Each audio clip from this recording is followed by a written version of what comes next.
यह कहानी एक छोटे से गांव की है जहां लोग अब भी अंधेरे से डरते थे। गांव के बाहरी इलाके में एक पुरानी हवेली खड़ी थी जो किसी भी समय किसी के सामने आकर डर पैदा कर देती थी। कहते थे कि वह हवेली जो दशकों से वीरान पड़ी थी, एक दिन किसी ने कभी नहीं देखी, पर उसकी रहस्यमयी चुप कभी न कभी तो टूटेगी। गांव के एक युवक अजय ने हवेली के बारे में सुनी हुई कहानियों को हमेशा मजाक समझा था। एक दिन उसने ठान लिया कि वह उस हवेली में जाकर देखेगा कि आखिर क्या है वहां।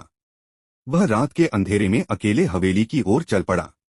उसके कदमों में कुछ अजीब सी गति थी, मानो कोई उसे पुकार रहा हो। हवेली के पास पहुंचते पहुंचते उसके दिल की धड़कन तेज हो गई, लेकिन वह डरते हुए भी भीतर चला गया। हवेली का दरवाजा खटखटाते ही वह खुल गया, जैसे कोई अंदर से उसे बुला रहा हो। अजय ने अंदर कदम रखा और उसकी आंखों के सामने एक अजीब दृश्य था। पुरानी दीवारों पर सफेद धुआं सा लहरा रहा था। एक सर्द हवा का झोंका आया और अजय ने सुना, आ गए हो।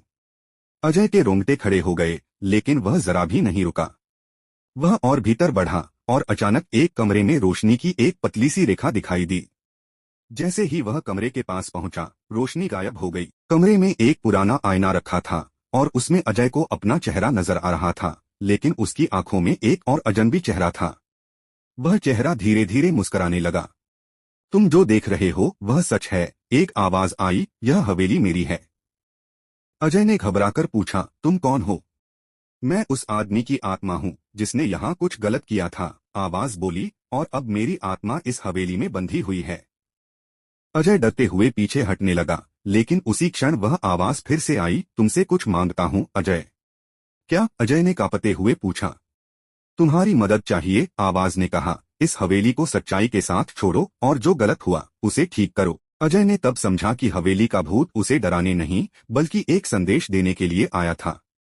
उसने हल्की सी समझदारी दिखाई और उसने अपनी पूरी ताकत से उस कहानी को गांव में फैलाया जो हवेली की सच्चाई थी। धीरे धीरे गांव के लोग भी उस हवेली से डरना छोड़ दिए और उसके बारे में सत्य जानने की कोशिश की। हवेली का भूत अब शांति से विश्राम करने चला गया, क्योंकि उसकी आत्मा को शांति मिली थी। और अजय ने महसूस किया कि डर का सामना करने से केवल भूत प्रेत ही नहीं बल्कि हमारी अपनी समस्याएं भी हल हो सकती हैं। प्रेरणा, कभी भी डर से भागो मत, क्योंकि डर हमें उन सच्चाइयों तक पहुंचने से रोकता है जो हमारे लिए सबसे जरूरी होती हैं।